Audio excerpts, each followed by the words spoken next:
নমস্কার। ঘড়ির কাঁটায় এখনও যা টাইম 11টা 58, তাতে এখনও অবধি 23/6/2026।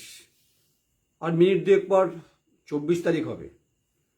তাই দুটি ইস্যুতে আমি ব্যাক টু ব্যাক লাইভে আসব।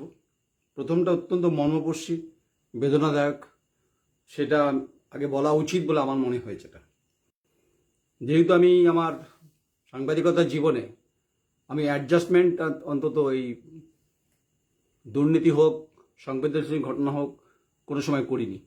এটা আমার অভিধানে নেই। তাই আমার হেডিংটাই হচ্ছে যে আপনাকে বলছি ওসি সাহেব। হেডিংটাই এই কারণে বলছি যে আমি কিন্তু কোনো থানা ভিজিট করার রিপোর্টার নই। আমি নয়ন রায়, আমি দেয়ানদিঘি থানাকে বলছি। আমি বাধ্য হলাম এটা বসতে এবং বলতে আপনাকে, যেহেতু আমি ওসি, আপনার দায়িত্ব রয়েছে, অফিসার ইনচার্জ, আপনার দায়িত্বের মধ্যে পড়ে এটা। তা আপনি ঘটনাটা আপনাকে আমি রিপিট করে দিই, তারপরে আমি গোটা বিষয়টা মুখ্যমন্ত্রীর কাছে কীভাবে নিয়ে যাব সেটা আমার ব্যাপার। দেখুন, প্রত্যেকটি পলিটিক্যাল পার্টি তাদের ডেমোক্রেটিতে সিস্টেম আছে যে রাজনীতি করতে পারে, এবং হচ্ছে যে যখন 21 সালে পোস্টাল ভায়োলেন্স হয়েছে বা সে সময় বিজেপি কর্মীরা আক্রান্ত হয়েছেন, এটা বাস্তব সত্য, এটা আমি অস্বীকার করছি না, করার উপায়ও নেই অন্তত। কিন্তু তার রিপিট টেলিকাস্ট হচ্ছে যে 26-এ সেটা হচ্ছে। সেটা জরিমানার জমানা তখনও ছিল 21 সালে, এবং হচ্ছে যে 26 সালে সেটা বেড়েছে, রেটটা বেড়ে গেছে আসলে। তাই যেহেতু আমি থানা ভিজিট করার সাংবাদিক নই, ফলে আমার কিছু কথা ওসি দেওয়ানদিঘি আপনাকে বলার আছে। আমি আপনাকে ফোন করেছিলাম, তার পরিপ্রেক্ষিতে ঘটনাটা বলি আপনাকে। বাঘার হচ্ছে বর্ধমান উত্তরের বিধানসভার মধ্যে পড়ে, 1 নম্বরের মধ্যে পড়ে। বাঘার 1 নম্বর ব্লকের জগদাবাদ গ্রাম, ছোট গ্রাম, যেখানে একটা বহুত্ববাদ রয়েছে। এখানে হিন্দু মুসলমান সবাই একসঙ্গে বসবাস করে।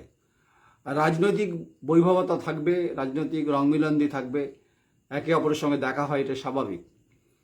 কিন্তু বিজেপি, ভারতীয় জনতা পার্টি ক্ষমতা আসার পর বর্ধমান উত্তর নিয়ে বিস্তর অভিযোগ আছে, যার পরিপ্রেক্ষিতে সঞ্জয় দাসকে দল বিভিন্ন শোকজ করেছে এবং 7 দিন এবং উত্তর সন্তোষজনক না হওয়া পর্যন্ত বিরত থাকতে বলেছে। তার মধ্যে আবার একটা ভেসে উঠল নতুন ঘটনা হচ্ছে যে এই স্বরূপ রানা এক সময় কর্মদক্ষ ছিল। তার সঙ্গে আরও 2-3 জনকে বিজেপির ওখানকার নেতৃত্ব, আমি নাম যেটা পেয়েছি সেই নামটার পরিপ্রেক্ষিতেই বলছি আমি এই বিষয়টা। অবশ্য পূর্ব বর্ধমান জেলার বিজেপির যিনি সম্পাদক আছে দেবজ্যোতি সিংহ রায়, তাকে বলেছি, এবং অত্যন্ত গুরুত্ব সহকারে তিনি বিষয়টি দেখেছেন। আসলে গতকাল রাত থেকে তাণ্ডব শুরু হয়েছে ওখানকার বিজেপির কিছু নেতা, যাই নেতা না কর্মী বলতে পারবো না, এবং তাদের মধ্যে নাম জড়াচ্ছে উজ্জ্বল হাজরা, এবং তার নেতৃত্বে এই 3-4 জনকে, তার মধ্যে স্বরূপ রানা সহ বাকিদেরকে বলেছে 23 লক্ষ টাকা দিতে হবে। প্রশ্ন খুব স্বাভাবিক, কিসের ভাই? এ তো মাগনা টাকা নয়, আর গৌরী সেনের টাকা নয়, না তোলাবাজি, দিতে হবে, নাহলে থাকতে পারবেন না আপনি। আচ্ছা, এটা তো ভারতবর্ষ, এ তো স্বাধীনতা হয়েছে 47 সালে। এটা তো পাকিস্তান হয়ে যায়নি, বাংলাদেশ হয়ে যায়নি, আর আফগানিস্তান হয়ে যায়নি। আপনি কত বড় বিজেপি নেতা, আপনি বলছেন যে 23 লক্ষ টাকা, আমি কোট আনকোট বলছি, 23 লক্ষ টাকা দিতে হবে কিসের? মানে আপনি বলে দেবে তবেই ওখানকার ওরা থাকবে নাকি? মানে এই ভূখণ্ডের আপনি মালিক, এই জিওগ্রাফি এবং ডেমোগ্রাফি আপনি তৈরি করেছেন। 1.5 মাস এখন অব্দি আসেননি আপনারা। এর মধ্যে একটা তো দেখছেন সঞ্জয় দাসকে নিয়ে দল বিভাগে, আবার তার মধ্যে উজ্জ্বল হাজরা নামটা আমি পেয়েছি, আপনাকে বলছি আমি অভিযোগটা পেয়েছি। তাই আপনার যদি কিছু আমাকে বলার থাকে বা দম থাকে, যাই থাকুন না কেন, আপনি যেখানে খুশি বলতে পারেন। আমি আপনার বিজেপি জেলা সভাপতি পূর্ব বর্ধমানের অভিজিৎটাকে আমি এত রাতেই অ্যাটেনশন করছি। যেহেতু আমি দেবজ্যোতি সিংহ রায়কে বলেছি যে গোটা ঘটনার ক্ষেত্রে পুলিশের ভূমিকা ভালো লাগেনি, কারণ আমি সন্ধ্যাবেলাতে 7টার কিছুটা সময় আমি ফোন করেছিলাম, তো সেই সময়, এবং আসলে ওরা কমপ্লেন নিয়ে গেছিলেন হচ্ছে, আমার কাছে নাম আছে, এই স্বরূপ রানা হচ্ছে রে, আচ্ছা হ্যাঁ, প্রথমে 23 লাখ চেয়েছে জরিমানা, বলেছে আজকের মধ্যেই, মানে 23 তারিখ, এখন তো বোধহয় 24 তারিখ হয়ে গেছে, এই আজকের মানে 23 তারিখের মধ্যে 10 লক্ষ টাকা দিতে হবে, আর হচ্ছে বাকি 7 দিনের মধ্যে বাকি ডিউটা পেমেন্ট করতে হবে। এ কি মগের মুল্লুক নাকি? টাকা কি খোলাম কুচি নাকি? মানুষের গতরে খাটতে, চাষে আবাদে জঙ্গলে কাজ করতে জীবন ফেটে যাচ্ছে। যারা চাকরি করেন, শ্রমজীবী মেহনতি মানুষ, জীবন অষ্টাগত। সেখানে বিজেপির একটা কালচার তো নয়, এটা বিজেপির কথা বলে দেয়নি কো। যে বিজেপির সৃষ্টিশীল কথা বলেন, সত্যি তাই। আমার তো বারবার মানে আমি বারবার খুব গর্ববোধ করি যে শুভেন্দু অধিকারীর মতো মানুষ একদম নিচ থেকে উঠে এসছেন। তো তার ভূমিকা আমি দেখছি, ভালো লাগছে। শ্রমিক ভট্টাচার্য রাজ্য সভাপতি, আমার তো ভালো লাগছে। আমি আবার বলবো ওনাকে, ডক্টর সুকান্ত মজুমদার তাকে বলবো, যিনি কেন্দ্রীয় শিক্ষা প্রতিমন্ত্রী। আমি অবশ্যই রাহুল সিনহাকে বলবো, বরিষ্ঠ নেতা বলবো। আমি এখানকার লোকাল বিধায়ককে বা বলবোই না। আমি অভিজিৎ তাকে বলবো, যিনি যেহেতু পূর্ব বর্ধমান জেলার সভাপতি। তাহলে এই 10 লক্ষ টাকা দিতে হবে, এই চাপ নিতে না পেরে বিষ খেয়ে আত্মহত্যা করেছে, কিন্তু বেঁচে এখন অব্দি জীবন মরণ সংকটে কিন্তু আটকে আছে। এই সুবিচারটা পাওয়ার জন্য শ্যামল রানা এবং অরূপ রানা তারা গেছিলেন দেওয়ানদিঘি থানায়। তাই আপনাকেই বলছি, ওসি সাহেব, আপনাকেই বলছি, আপনার একজন অফিসার অলোক চক্রবর্তী, নামটা করে বলছি, তাদেরকে দূর করে তাড়িয়ে দিয়েছে। আপনাদের মুখ্যমন্ত্রী শুভেন্দু অধিকারী বলেছে যে আপনাদেরকে খোলা ছুট মানে এই নয় যে বিরোধী দলকে আপনারা কমপ্লেন করতে গেলে তাড়িয়ে দেবেন। এই অধিকার আপনাদের দেওয়া হয়নি কো। পুলিশে যখন চাকরি পেয়েছিলেন, যখন এই হাতে শপথ মানে আপ্তবাক্যটা শপথ নিয়ে বলেছিলেন নিরপেক্ষ ভূমিকা পালন করব, মানুষের পাশে থাকব। দেখুন, রাজনীতিতে দলদাসের কাজ হয়, আমি দেখেছি। সেটা তৃণমূলের আমলে দেখেছি, বিজেপির আমলেও দেখছি। কিন্তু সব পুলিশ অফিসার যে দলদাস সেটা তো নয়, কিছু ভালো তো আছেই। তাই এইটা আমাকে অত্যন্ত টাচ করেছে। এবং ওসি সাহেব আপনাকে বলছে, আপনার কাছে গেছিল, আপনি সেই কমপ্লেন কপিটা নিয়েছেন কিন্তু রিসিভ করেননি। এটা তো প্রথমত অন্যায়। আমি যদি কমপ্লেনার হই, আপনি কপি রিসিভ করতে বাধ্য। কেননা কারণ যেহেতু শাসক দলের বিরুদ্ধে অভিযোগ আছে, হয়তো আপনি তার জন্য রিসিভ করেননি। আপনি আমায় বলেছেন যে আমি তখন ছিলাম না, আপনি ছিলেন সেখানে। কমপ্লেনকারীরা সে কথাই বলছে। তাহলে কমপ্লেনটা আপনি নিজের হাতে রাখলেন কেন?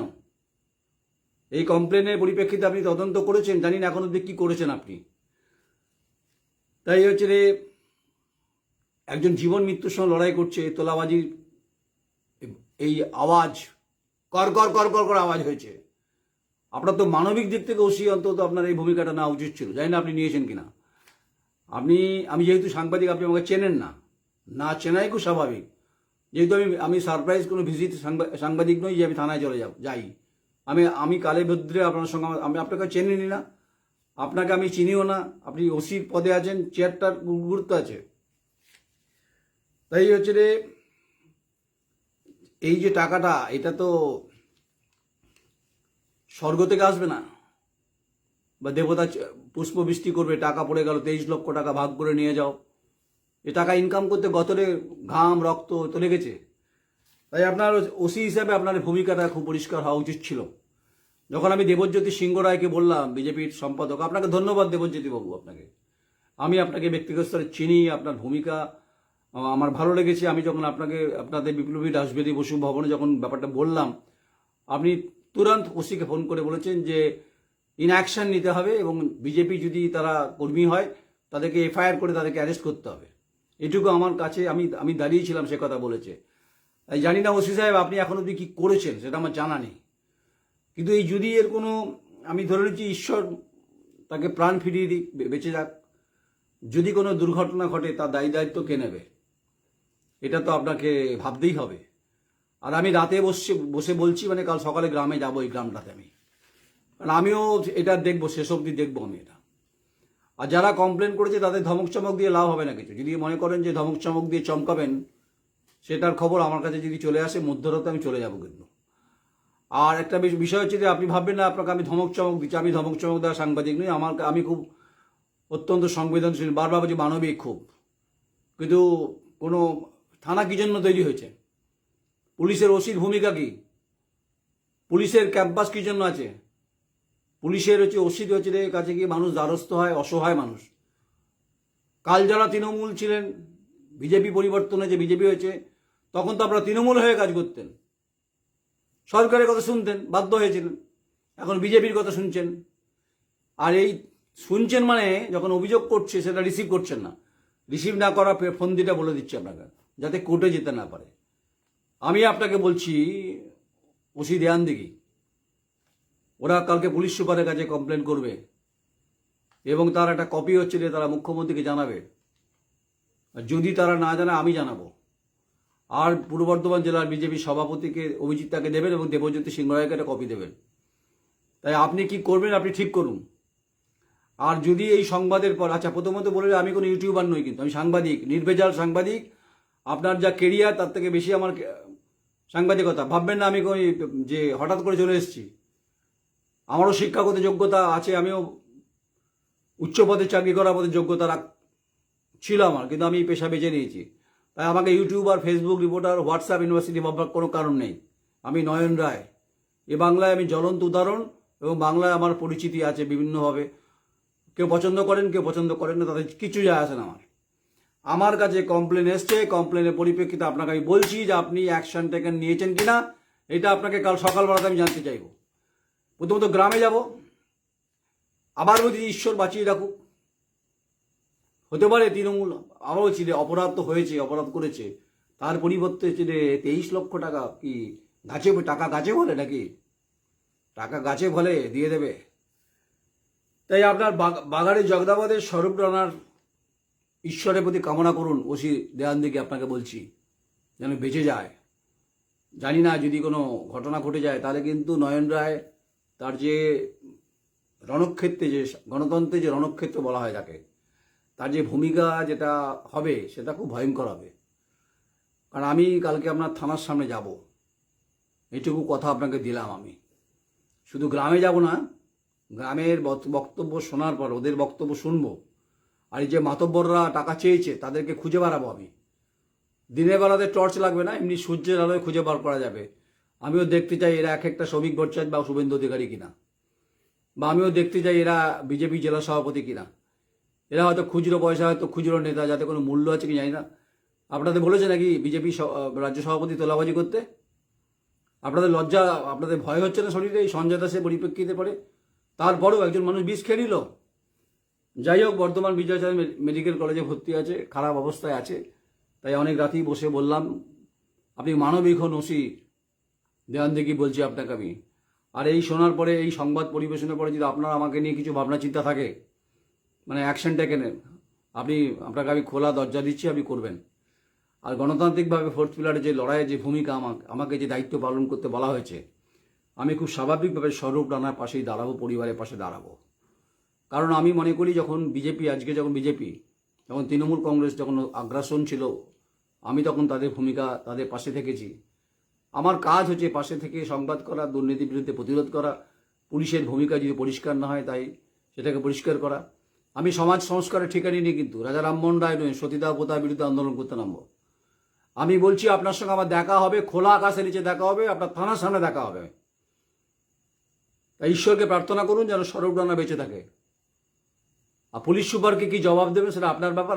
আর এটার পরে যদি আপনি আমার বিরুদ্ধে কোনো অ্যাকশন নিতে চান, কোনো পুলিশ সুপারকে বলুন, সাইবার সেলে যান, যেখানে খুশি যান আপনি।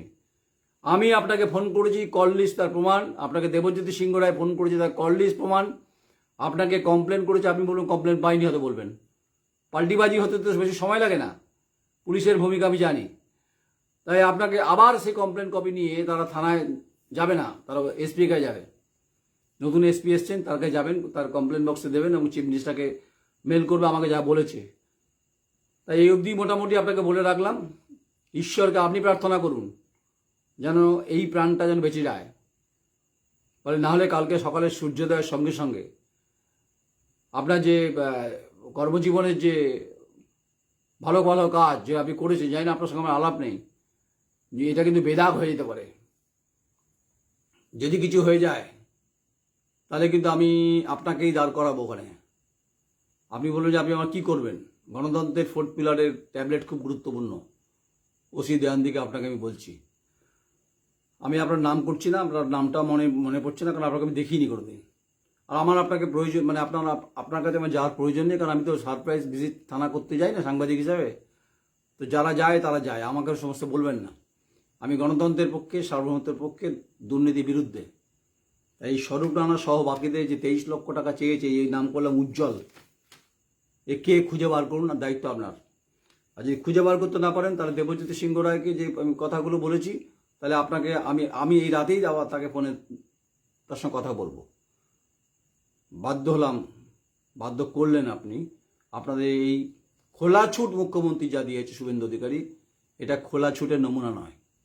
খোলা ছুট মানে হচ্ছে যারা অপরাধী তাদের ধরা, যারা অপরাধ করতে চাইছে তাদের ধরা, নিরীহ মানুষকে গার্ড করা। তৃণমূল করা অপরাধ নয়, সিপিএম করা অপরাধ নয়, বিজেপি করা অপরাধ নয়।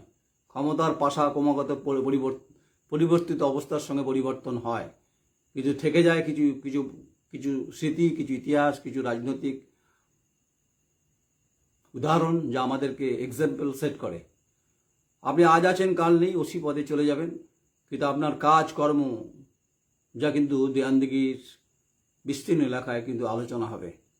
তাই এত রাতে যখন নয়ন রায় বসছে, খুব বেদনার সঙ্গে বলছে, আপনাকে অনুরোধ করে বলছে আমি, আপনি কিছু করুন, অন্তত আপনার করা উচিত, আপনার পাওয়ার আছে। তাই যেই হোক ধরার চেষ্টা করুন। কমপ্লেন আপনি নেননি কেন সেটা আপনার জবাবটা আপনি দেবেন। আর কালকে পুলিশ সুপারের কাছে যাবে, আমিও গ্রামে যাব, আর সময় পেলে আপনার থানার সামনে যাব। এক কাপ চা খেতে নয়ন রায় যাবে না, নিশ্চিত থাকুন আপনি। আর আমি থানার বাইরে, প্রেমাইসিসের বাইরে আমি আপনার সম্পর্কে মানে বলবো না, আমি গোটা ঘটনার বিশ্লেষণ করবো, আমিও দেখতে চাই। আমি এত রাতে যখন বলছি, শুভেন্দুবাবু কিন্তু অনেক রাত জেগে থাকেন, তিনি সংবেদনশীল কিন্তু। তাই মাননীয় মুখ্যমন্ত্রী শুভেন্দু অধিকারী, আপনাকে আমি বলছি যে বর্ধমান সদর থেকে কিছু দূরে দেয়ানদিঘি থানায় বিজেপির কর্মীরা তারা কিছু মানুষকে নাম করছে, এই যে যাকে আপনার হচ্ছে যে তোলাবাজি চাওয়া হয়েছে, আজকের মধ্যে দিতে হবে 10 লাখ। স্বরূপ রানা, তিনি আত্মহত্যা করেছেন, তিনি এখনো বেঁচে আছেন, সংকটজনক অবস্থায় রয়েছে। তাই মুখ্যমন্ত্রী শুভেন্দু অধিকারী, আপনি আমার সংবাদ যতদূর আপনার কাছে পৌঁছচ্ছে, আপনি নিশ্চয়ই আপনার পুলিশ সুপারকে, ম্যাডাম শ্রীমতী পুষ্পাকে আপনি নিশ্চয়ই জিজ্ঞেস করবেন যেটা এটার হোয়াট ইজ হোয়াট, এবং কেন নেওয়া হয়নি কমপ্লেন, আর কেন এই অফিসার, কি নাম যেন, অলোক চক্রবর্তী, আপনি কেন ওদেরকে দুচ্ছাই করেছেন। এটা তো আপনার তো সার্ভিস রেকর্ডে তো লেখা নেই। একটা ফাঁসির আসামি, তার বলার অধিকার আছে। প্রত্যেকটি মানুষের গণতান্ত্রিক অধিকার আছে, তার কথা বলার অধিকার আছে। থানা কি জন্য তৈরি হয়েছে? থানা তো নিশ্চয়ই রাত পাহারার জন্য নয়। সভ্যতা, সংস্কৃতি, মানুষের নিরাপত্তা, মানুষ কোথায় সুবিধা অসুবিধা, অপরাধকে দমন করা, এগুলো কাজ যেগুলো আপনারা ওত নিয়েছিলেন, ওতটা ভুলে যাচ্ছেন। তাই আপনার ব্যবহারটা আমি শুনেছি। আপনাকে আমি চিনি না, কালে ভদ্রে আপনাকে দেখিও নি কোনোদিন। আর আমার সম্পর্কে যদি উৎসাহ উদ্দীপনা থাকে, বহু সাংবাদিক বন্ধু আপনার সঙ্গে যোগাযোগ থাকলে আমার সম্পর্কে জেনে নেবেন আপনি। তাই আমি বাধ্য হয়ে আপনাকে বললাম, কিন্তু প্রার্থনা করুন যেন তার কিছু না হয়ে যায়। তাহলে কিন্তু মহিরু আকার হবে, সেটা রণক্ষেত্রের মতো গণতান্ত্রিকভাবে যে বিষয় যেটা আমি করি সেটা আমি করবই। এটা আমার চ্যালেঞ্জ বলতে পারেন, এটা আমার নৈতিকতা বলতে পারেন, দায়িত্ব বলতে পারেন। একজন লিখেছেন যে না, আমি গুড জব বলবেন না, একটা মানুষ মৃত্যুর সঙ্গে লড়াই করছে, এটা আমার কাজ, এটা আমার দায়িত্ব। সাংবাদিকতার ক্ষেত্রে যে যে কথাগুলো বলা হয়, এথিক্স বা সেগুলো আমি মেনটেন করার চেষ্টা করি।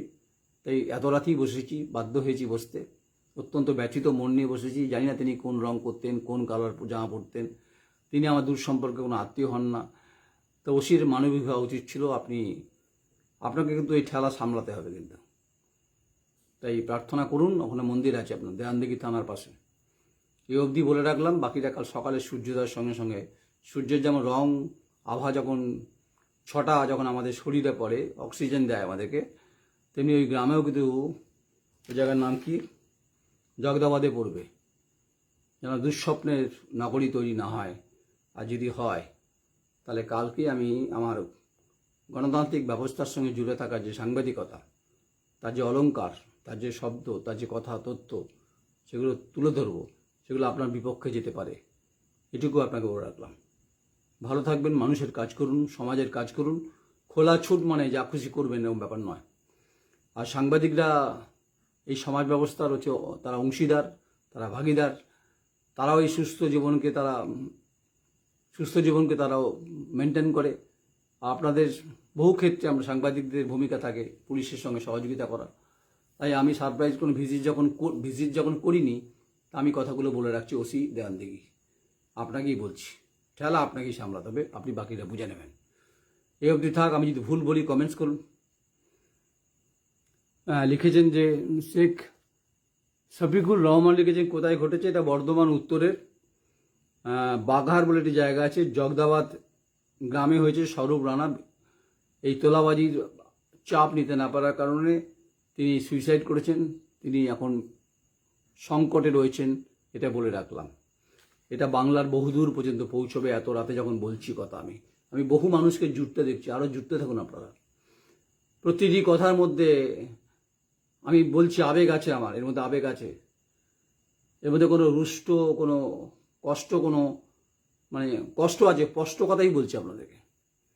বাকি দেখা হবে কাল। নমস্কার।